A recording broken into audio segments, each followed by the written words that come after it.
Dalam memeriahkan hari ulang tahun kemerdekaan Republik Indonesia ke-78, berbagai lomba digelar warga. Di kemeriahan kali ini, warga RT 1 Kelurahan Pasar Lama, Banjarmasin Tengah menggelar lomba titian bambu di Sungai Martapura, beisukan Kamis 17 Agustus 2023. Keceriaan tampak dari wajah mereka nang bisa mengambil hadiah nang terletak di pucuk bambu. Dalam memeriahkan hari ulang tahun kemerdekaan Republik Indonesia ke-78, berbagai lomba digelar warga. Di kemeriahan kali ini, warga RT 1 Kelurahan Pasar Lama, Banjarmasin Tengah menggelar lomba titian bambu di Sungai Martapura, beisukan Kamis 17 Agustus 2023. Lomba yang menyesuaikan dengan moto Banjarmasin yaitu Kota Seribu Sungai ini diumpati seberataan kalangan, mulai kekanakan hingga orang dewasa dengan syarat harus bisa bakunyung.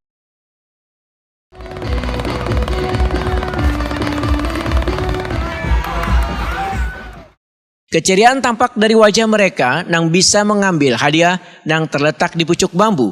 Tingkat kesulitan dari titian bambu ini adalah bubuhan pesertanya harus menyubarangi bambu untuk menuju tiang bambu. Walaupun kada panjang lantaran licin, maka kada jarang mereka terjatuh sebelum sampai ke pucuk bambu. Namun tantangan ini kada menyurutkan antusiasme wan semangat mereka untuk mendapatkan hadiahnya.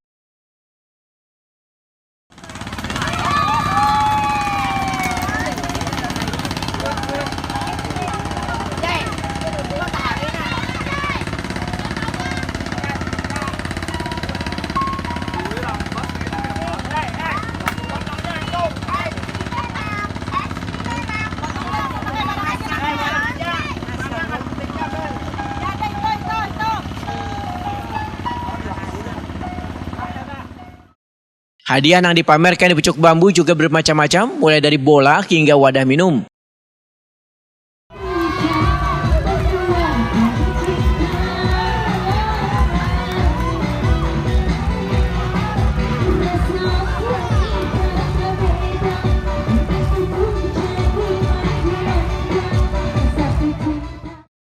Lomba pun semakin antusias lantaran disemangati dengan iringan lagu-lagu dangdut, membuat mereka bisa melupakan sejenak berbagai kesibukan lainnya.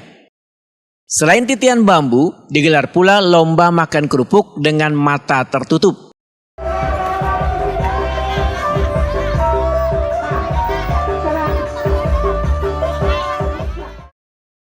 Lomba yang digelar di siring bantaran Sungai Martapura ini mendapat tontonan bagi mereka yang berlalu lalang di Sungai Martapura wan di kawasan Jalan Pasar Lama, Banjarmasin.